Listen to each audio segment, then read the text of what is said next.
My mother was not yet 18 when she met my father. He was 4 years older than she was. They fell in love, and, as often happens in such cases, she became pregnant. After waiting 3 months until my mother turned 18, they got married. Anyway, at the time of the wedding she was 3 months pregnant. Determined not to depend on their parents, they rented a room. So I was born when my mother was not yet 19. She got married right after high school and, of course, my mother had no education except secondary school. My father by that time had graduated from Polytechnic Institute and was working at the factory as a foreman of the preparations area in the machine shop. My mother was on maternity leave, and my father earned money and helped her as much as he could to raise me. He filled in for her at night, giving her a break from the perpetually screaming baby. Washed and ironed diapers, ran to get medicine when I was sick. Basically did everything a loving husband and father should do. When my mother came out of maternity leave, she went to medical school, majoring in medicine, and I was given to live with my grandmother, my mother's mother. Medical school was in another city, so that my mother I saw very rarely, mostly when she came on vacation. Her arrival was for me not just a holiday, but rather a universal event. I remember well how the three of us used to take walks together, go to the movies. When my mother was home I was allowed to watch television late into the night. One bad thing, vacations were ending soon, and she was leaving for another city to continue her studies. Then the gray days of waiting for my mother would begin again. My dad supported me as much as he could. He took me to his place on weekends, taught me how to ski and skate. He also took me to first grade. I still remember how we went with him to meet my mother when she came for the vacations. The train came late at night, and I had to walk 3 kilometers to the station. Dad would take me on his shoulders and we would walk for a long time along the night road. I felt so good that sometimes I even fell asleep on his shoulders. Mom graduated when I was in the 2nd grade. She did 6 years of schooling and returned home to continue her internship. She was assigned to our city hospital. By that time my father had already bought an apartment, so nothing interfered with our happy family life. I must say that my mother was a very beautiful girl in her youth. She had a slender figure, blonde hair, and piercing blue eyes. Understandably, my father lost his head after the first meeting. Over the years her beauty has not only not faded, but on the contrary, it has blossomed and shone in new colors. And 30 years later, my mom was mistaken for a young girl. When I walked down the street with her, everyone thought we were a couple in love, not mother and son. After school I went to the Aviation Institute, and by the time I was 23 I was a pilot. I was lucky enough to work on domestic airlines for 6 months, and then I was sent to South Africa as a co-pilot on the Embraer. Our plane flew charter flights all over Africa. We also flew to Paris, London, Washington. After a year of work, the first pilot went home for family reasons, and I took his place. I went home a couple of times. I was always greeted at the airport by my father and a dazzlingly beautiful young woman, my mother. And so my time abroad was coming to an end. I bought gifts for my parents. My mother a set of French cosmetics, and my father a magnificent selection of collectible tin soldiers. My father loved to tinker with them in his spare time. He made dioramas of battles, trying to keep historical authenticity. The plane landed and taxied to the terminal. I took my time getting dressed, let the passengers who were always in a hurry to leave the plane through, took my bag, thanked the stewardess, and got off the plane. I went through passport control, got my luggage, and began to look for my parents in the crowd of people meeting me. It seemed that they were delayed, but I was not upset and went to the cab rank thanks to the fact that there were no problems with that nowadays. When I got out of the airport building and walked to the parking lot, a familiar voice called me. I looked around and saw my mother getting out of the chic car and waving to me. Wow, did they win the lottery? To buy a car like that. My mom looked absolutely stunning. Beautifully styled hair, cream coat, light silk scarf and high-heeled shoes. It was definitely a lottery. Mom, you're alone. Where's Dad? Isn't he sick, by any chance? Get in the car, Yura. So much has happened. We'll talk on the way. I sat in the back seat, next to Mom. The driver and a young man sat in the front. As soon as I closed the door, he turned and asked my mother. "Where are we going, Helen?" "Home, Misha," Mom answered in a very hostile way, looked at me and smiled. "Yura, it's been 6 months since I left Vitalik. I now live with the man I love. I didn't want to tell you about it while you were working. I didn't want to worry you. My current husband's name is Sergey. He is my first and only love. Fate separated us, but 2 years ago we met again and could not part." She was visibly worried, her face flushed, her eyes glittered excitedly. I did not immediately realize that Vitalik she calls my father. But that was not all. My mother told me that he was not my real father. In fact, my father was her husband Sergey. When my mom got pregnant, he had to leave her under pressure from his parents. And my mom had to marry Vitalik, that the child, that is, me, had at least some father. But all these years she loved Sergey. Mom was still saying something, but I couldn't hear her anymore. My heart was pounding in my throat and my ears were ringing. I asked where my father was, Vitalik. My mother shrugged her shoulders nervously and assumed that he was at home, in our old apartment. "He's playing soldiers, he's out of his mind." I could hear the contempt in her voice. "Where are we going now?" I asked. "Home, my son.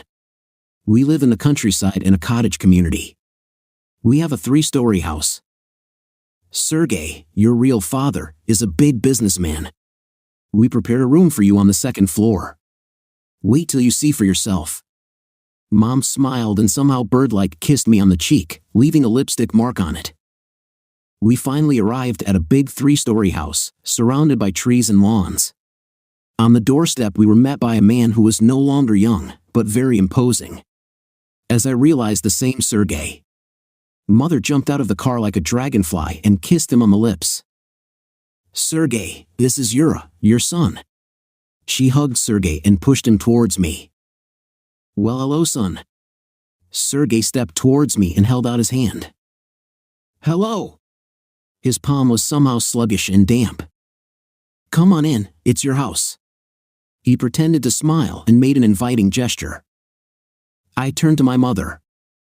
"I still have things to do. I have to go to the airline office, report my arrival." I took a box of cosmetics out of my bag. "This is for you, Mom." "Oh, thank you." She shook her luxurious hair. "How nice, son." I looked at my mother, knowing full well that she doesn't need these cosmetics now. Her Sergey will buy her a whole perfume store, if necessary. But the rules of etiquette had to be observed. "Stay for breakfast, then go." Mom took me by the arm. "Wash my face, rest from the road." "Come on, then, business comes first." "Helen, a man has to do things first." Sergey smiled. "Let him go, and we'll wait. Take my car, the driver will take you and wait as long as necessary. It will be better if I take a cab." "Don't worry." I kissed my mother and walked out of the gate and dialed the number of the cab. Only when I got in the cab did the full meaning of what had happened come to me. My mother had lived with my father for 27 years. No quarrels, no scandals, always even. I always thought they loved each other. But as soon as Sergey showed up, my mother didn't hesitate to leave my father and rush off to him for her happiness. And she drags me with her. "And the old husband? You helped raise someone else's child, you can be free." She's made her decision, and I have to rush headlong into the arms of my new father. A father is not the one who conceived, but the one who raised. I've heard that hackneyed phrase more than once. But it turns out it's not really true, or rather not at all. I imagine how my dad must have felt when the wife he loved left him for someone else, and even announced that his son wasn't his either. I was on my way to my dad's old apartment. I didn't care if he was my father or not. I was going to see the father I had always loved. I opened the doors with my key. The apartment was quiet. Walking into the room, I threw my bag on the couch. Nothing had changed. Everything was in its place, as if time had stopped in childhood. I looked around the rooms. My father was nowhere to be found. Maybe he'd gone out to the store or to work. The front door creaked open. I looked around and saw my neighbor in the doorway. "Welcome home, Yura. And Daddy is in the hospital, he has a heart attack." The day before yesterday, the ambulance took him away. The hospital was 2 blocks away from our house, so I walked there. My father was in the general ward. There were 7 other people laid there beside him. On the way, I bought some fruit packets of kefir and juice. "Hi, Daddy," I began in a deliberately cheerful voice. "Instead of going to meet my son, you are hiding in hospitals." My father turned his head. His eyes widened in surprise. "Hello, Yura, welcome home. You see, I've fallen apart. I'm sorry I didn't meet you." "Come on, Dad, I'll get over it. Don't worry about it. I'm here for the long haul. I'll be working on domestic airlines from now on. So, we'll live a little longer. I brought you something there. When we get home, you'll see." "When are they planning to release you?" "I don't know, Yura. They don't say anything yet. We'll have to lie in the hospital at least for a couple of weeks." My father grinned and coughed. I noticed that he called me by my name and never called me his usual Sonny. "Yeah, Mom's work." "Get well, Dad. When you get out of the hospital, we'll go to buy a cottage. Remember, you wanted a house in the country." Dad was silent and looked away. I sat with Father some more, trying to talk on distracted subjects. Then I said goodbye and went to find the attending physician. He reassured me, said that my father had a nervous overstrain, and that with proper care, everything can be fixed. As I left the hospital, I got to thinking. I had an idea. My classmate Igor worked at the Bureau of Forensic Medicine. I dialed his number and made an appointment. My mother called, but I dropped the call. I didn't have time for family meetings right now. "Igor, I want to do a paternity test," I started talking to my classmate. But you'd be surprised, I already know the result. Having briefly outlined the situation to Igor, I continued. "I need a certificate or conclusion that this is my real father." "Yura, this is official forgery." Igor nervously twirled a box of matches in his hands. "Don't worry, only my father will see it. Help me." Igor stood up from his chair. "So here's the deal. Bring me the biomaterial. It's best if it's my father's hair. And go to the lab yourself, the girls will take samples from you. I'll see you at 4 o'clock today. I'll have an answer by tomorrow night. Just for the sake of our friendship, let's do it quickly." Igor looked at me. "I'll give you 2 reports, one real and one fake. And you decide what to do with them." Leaving the bureau, I dialed my mother's number. I listened to her lament for a long time, then explained that I would spend the night in our old apartment and call her tomorrow. Today I still had a lot to do. It is clear that the next day at the appointed time I was at my classmate's place. There was only one paper on Igor's desk, at the very bottom of which was an impressive stamp. I do not understand, something did not work out. I looked at him anxiously. "On the contrary, everything is all right." Igor handed me the report. "Vitalik is the biological father of Yuri with a probability of 99%. My legs buckled. "What does that mean?" "It means that your father is your father in every sense. So take your report and get out of here." Igor laughed. Half an hour later I was in the hospital with my father.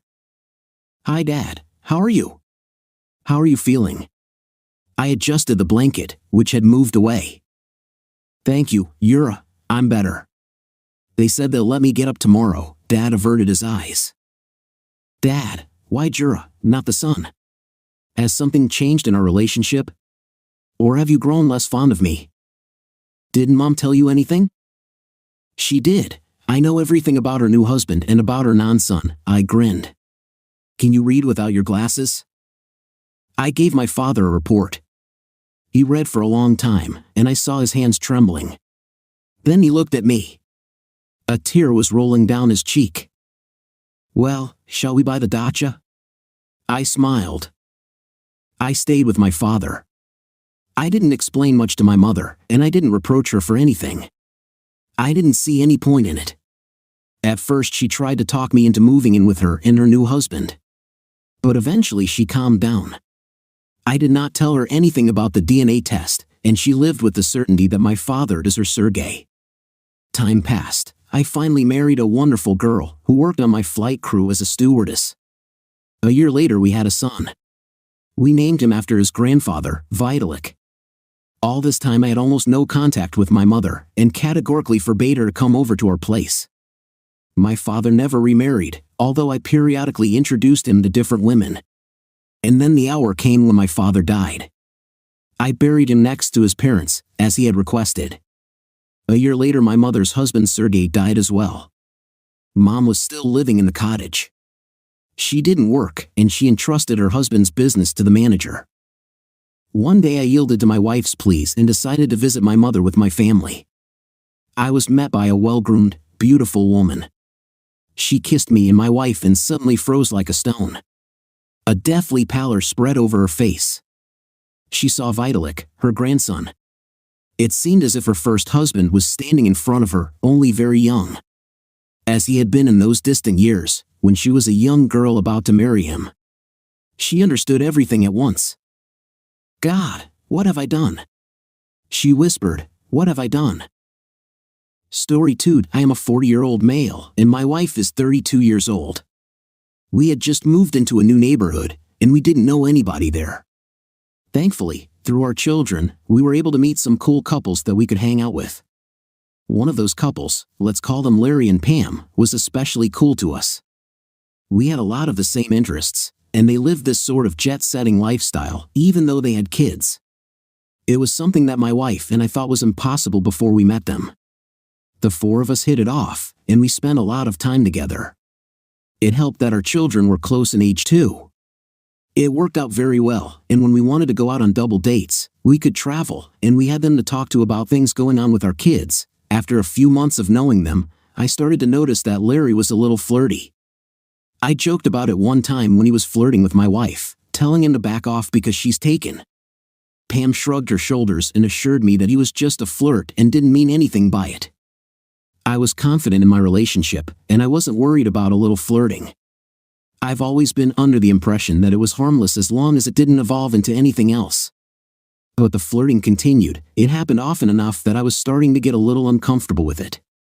My wife was gorgeous. This isn't to say that Pam wasn't, but Larry would have been crazy not to notice my wife.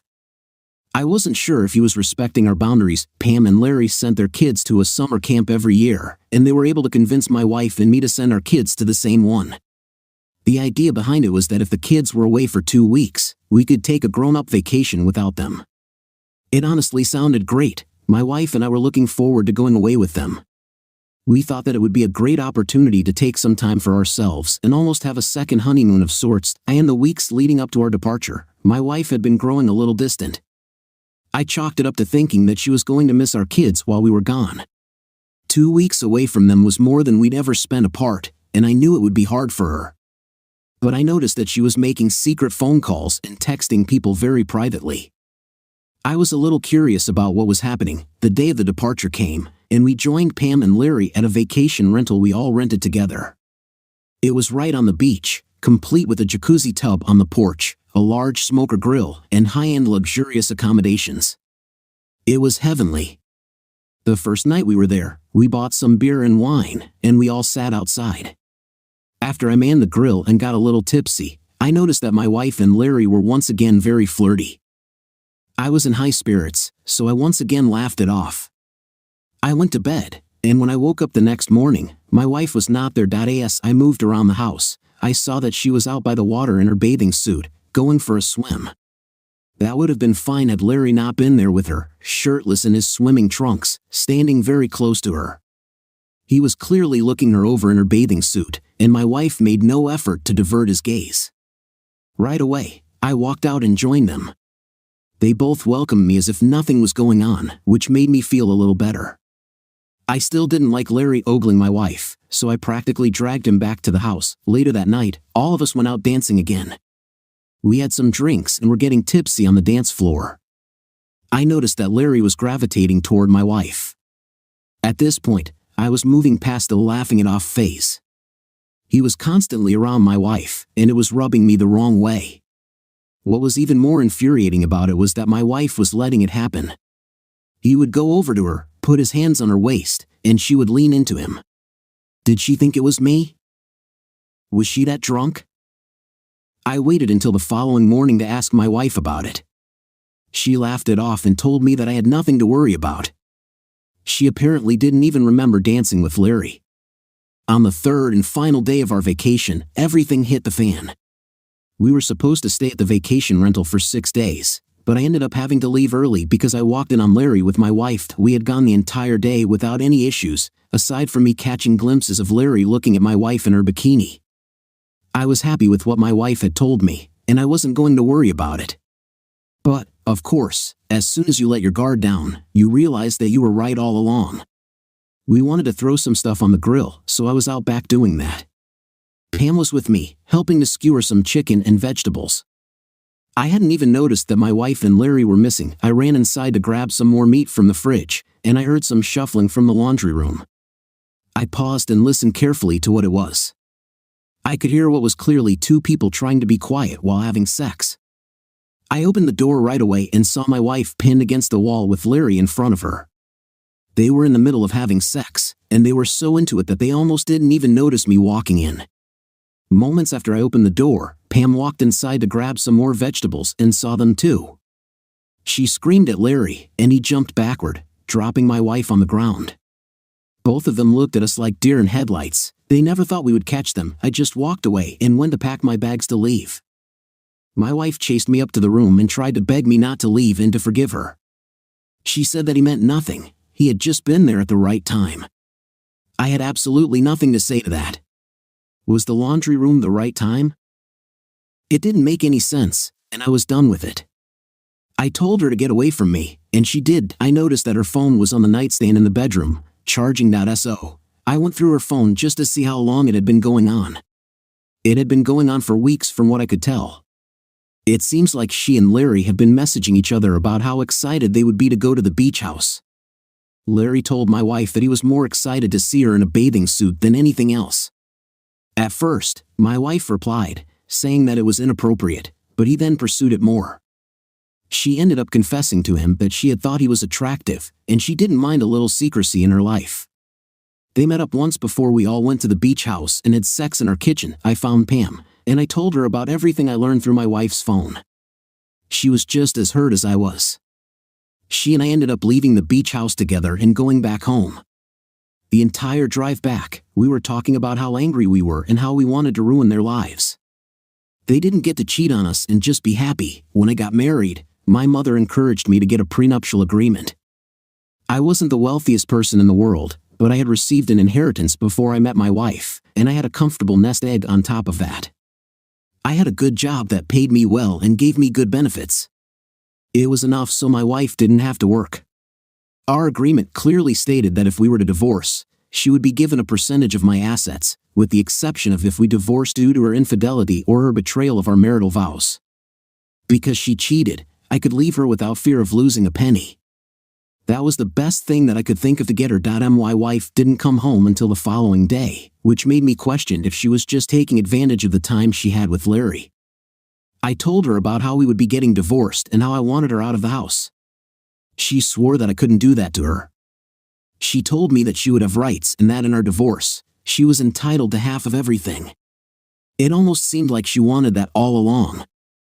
I questioned if she ever loved me to begin with. I reminded her about our prenuptial agreement, and I watched the indignation in her eyes fade as she realized she was going to be completely screwed. Pam and I both ended up divorcing our spouses.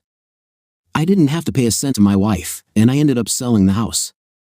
Now I'm just trying to pick up the pieces that were left behind in all the mess. I know that there are still some good people out there, but I just have to find them.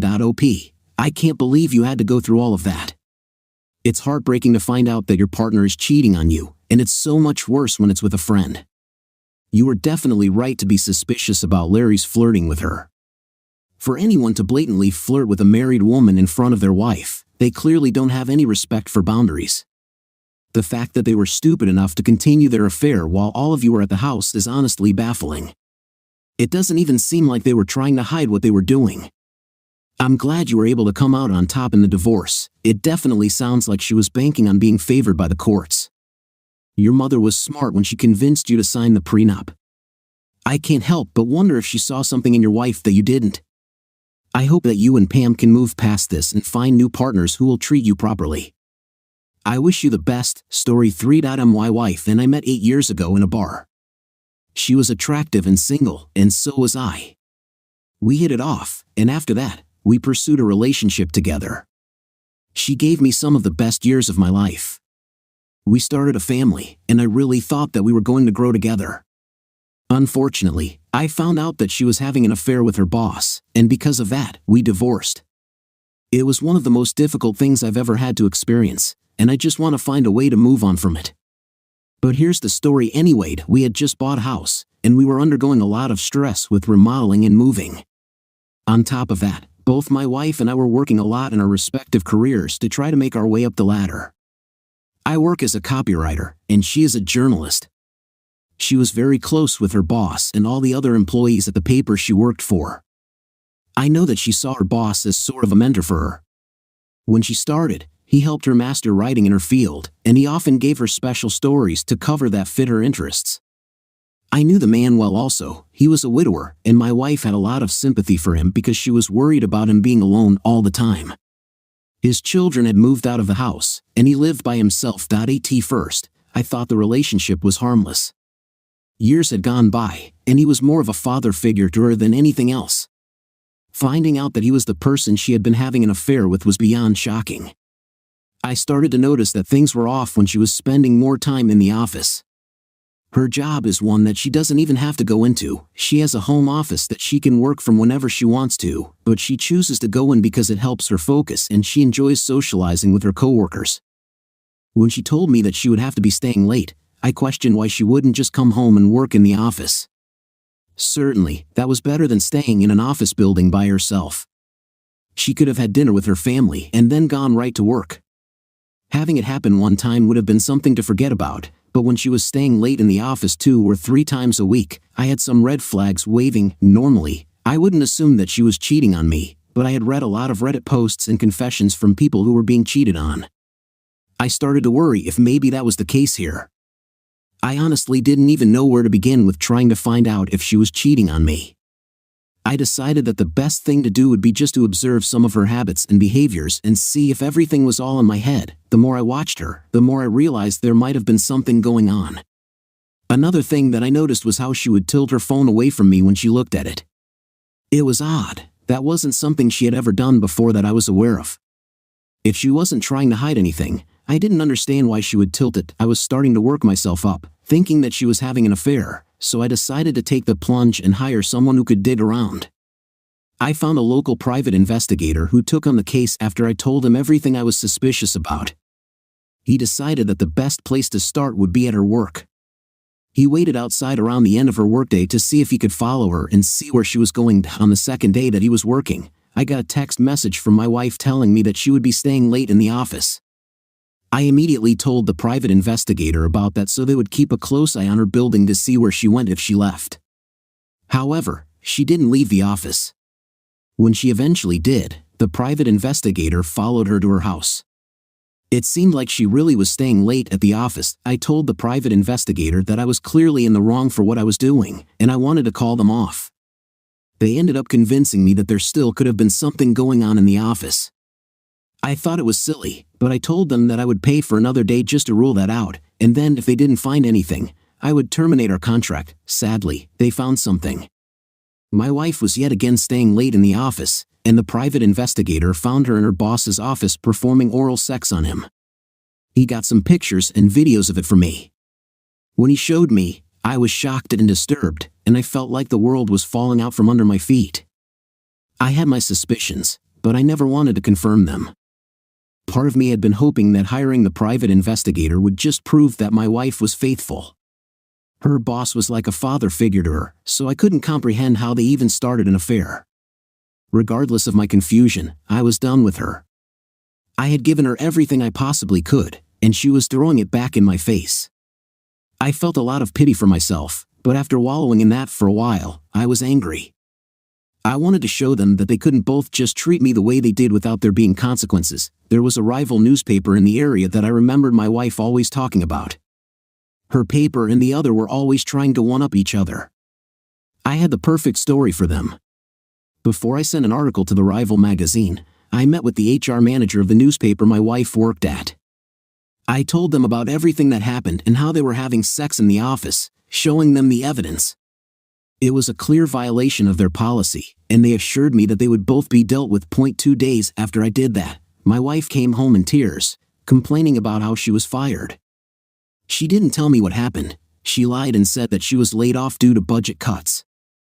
I was partially surprised that she continued with the lie, but at the same time, she had already lied so much. When I knew that she was fired, I sent an email to the newspaper. I got a response saying that they were going to cover the story, but they needed to put a spin on it to make it more marketable. Otherwise, it would have just looked like revenge porn. The story that they ran with was about a boss sleeping with his worker and getting them both fired. They put the picture I attached in, though they blurred the faces of my wife and her boss. Because my wife worked for the rival paper, we never had that one at home.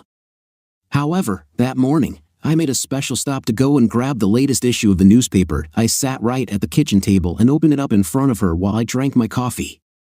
Right on the back of the paper was the article with a picture of her in her boss's office performing sexual acts on him. She nearly spit out her coffee when she saw it. She yanked it out of my hand and read the article while I sat there with my arms crossed in front of me. She didn't say anything, probably because she didn't think I realized what was on the paper. As she was reading it, I commented on how funny it was that the article mentioned a boss and an employee getting fired the very same day that she was. That clued her into my knowledge about her affair. She tried to explain herself and told me that it was a one-time thing, but I didn't believe her. She was mad that I had the article published. In hindsight, I do feel like I went a little too far with that. We lived in a small town, and everybody saw that article. It wouldn't have taken a lot of brainpower to figure out who it was. We ended up getting a divorce. We had a prenup, so thankfully, I didn't owe her anything. We sold the house and split everything down the middle. It's just hard to believe that something like this would happen to me. I've been loyal and trustworthy throughout our entire marriage, and I never expected that. I know it's going to take a lot to move on from, but I'm hoping I can heal soon. I'm so sorry you had to go through something like that. It's difficult to admit to yourself that there's the possibility your partner is cheating, but you do need to trust your gut in some situations. You definitely did the right thing by hiring a private investigator to do the digging for you when you didn't know how. From the way it sounds, their affair had been going on for quite some time. It's curious to think about how they started their affair when their relationship was very clearly almost father-daughter-like. It's always so interesting to me when people have affairs in the office they work in and don't expect anybody to ever catch them. In my opinion, that's just karma coming and getting back at you. I hope you're able to heal from this, and you won't let this hold you back in future relationships. Story 4. I, 34, recently divorced my ex-wife, 29, because she cheated on me and destroyed everything we struggled to build together. I met my wife at a bar for a friend's birthday. It wasn't like we went there to relax. We attended my friend's birthday hangout, and she only tagged along with her friend who knew the celebrant. At the hangout, we got along well, and I liked her. After the party, we exchanged contacts, and I offered to give her and her friend a ride home. From that night, we became close and chatted occasionally online. During the first few months I knew her, we didn't see each other because I had a girlfriend then, and my wife and I were only friends. But after my ex-girlfriend broke up with me, my wife and I became close, and in no time, we were inseparable. We ended up dating for 2 years plus, and we married. In the first year of our marriage, everything was beautiful and pleasing. We both worked hard and tried our best to keep everything rolling. However, in the second year of our marriage, my wife had to stop working because she became pregnant, and her pregnancy had a lot of complications. The complications were so much that I feared the child would not make it, but thankfully she gave birth to a healthy baby.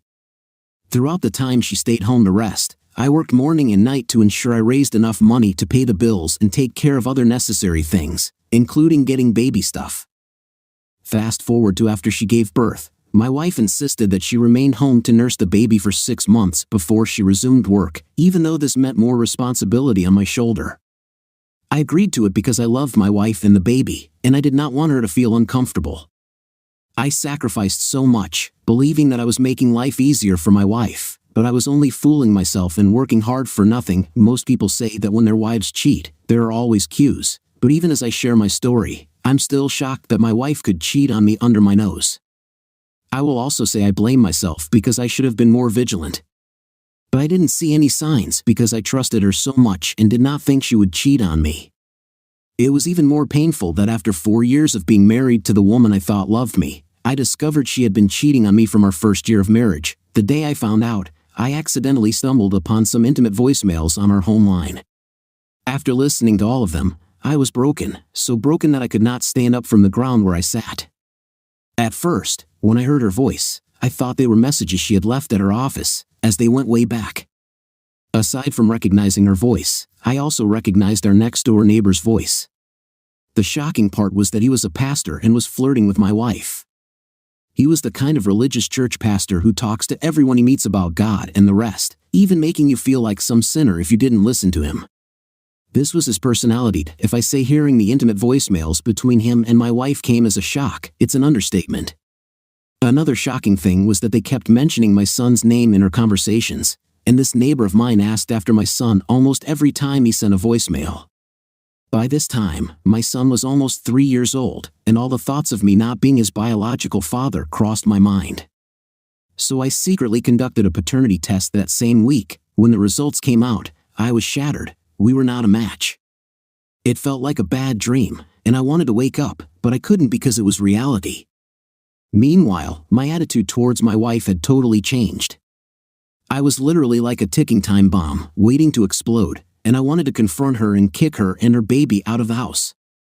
But I came up with a better plan, a plan that would publicly humiliate her and bring her infidelity to the limelight. 4 days after I got the paternity test results, I lied to my wife that I had been promoted at the office, and she was so excited.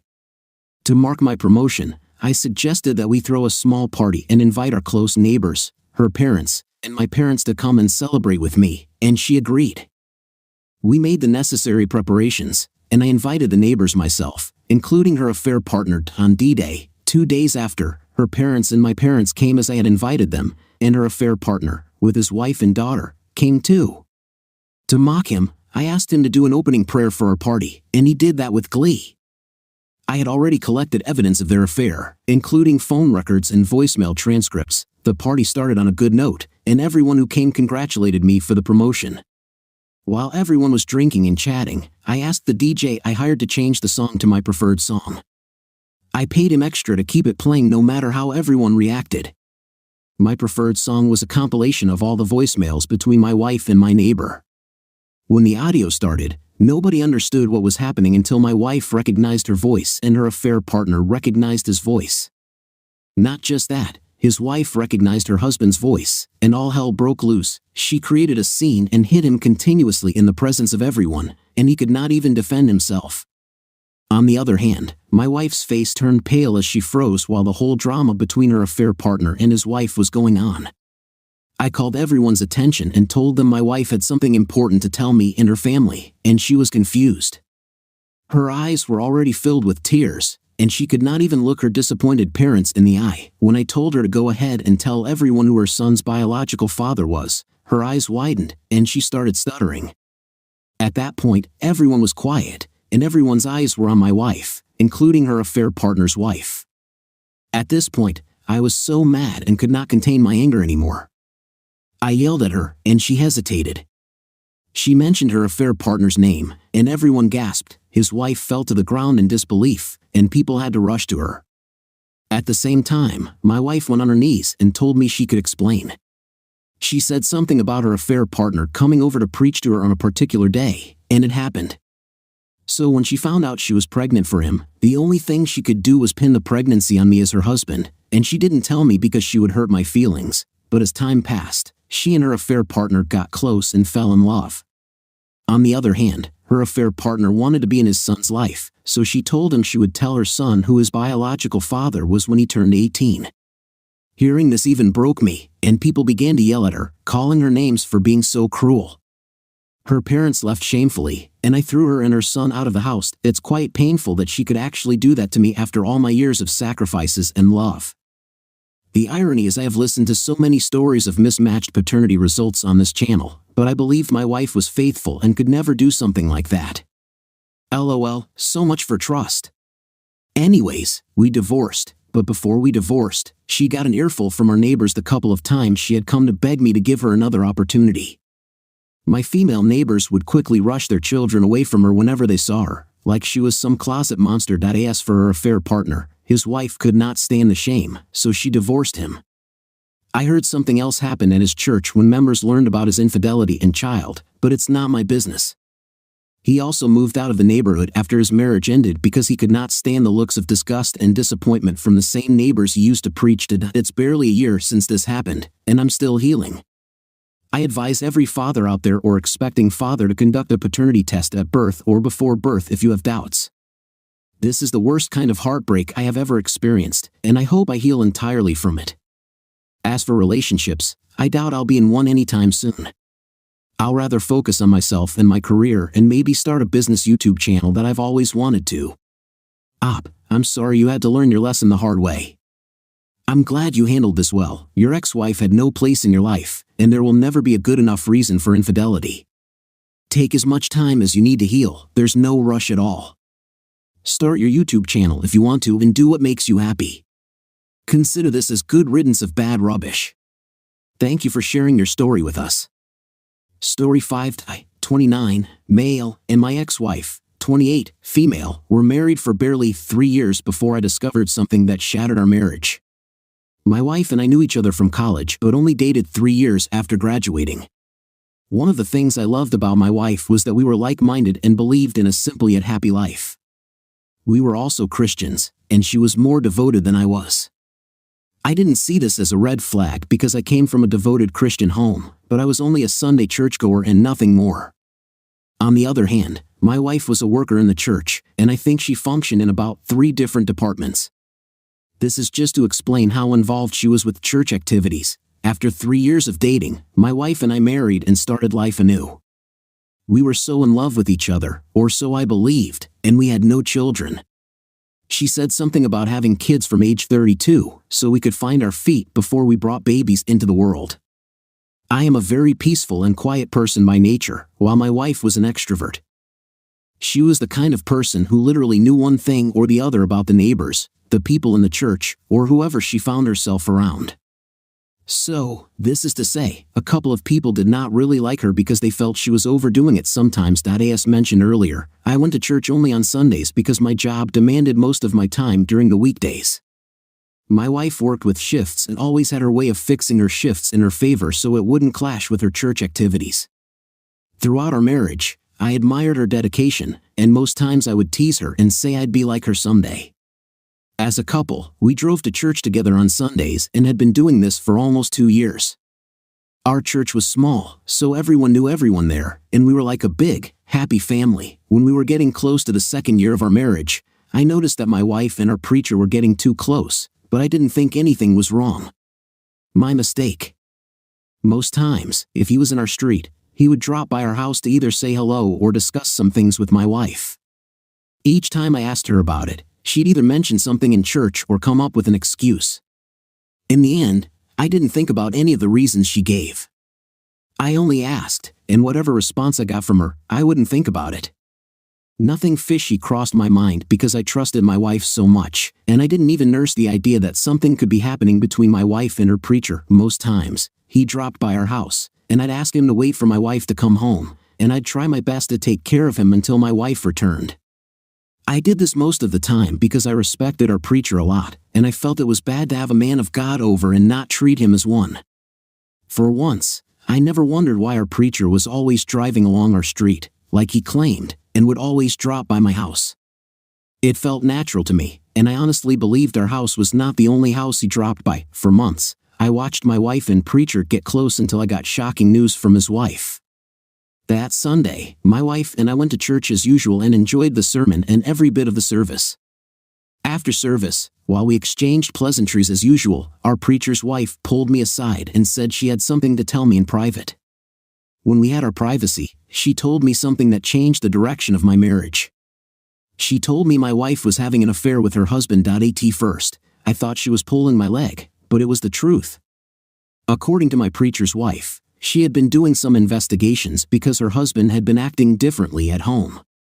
After she did some digging, she saw that her husband communicated with my wife the most, and she even found some sensual messages between them.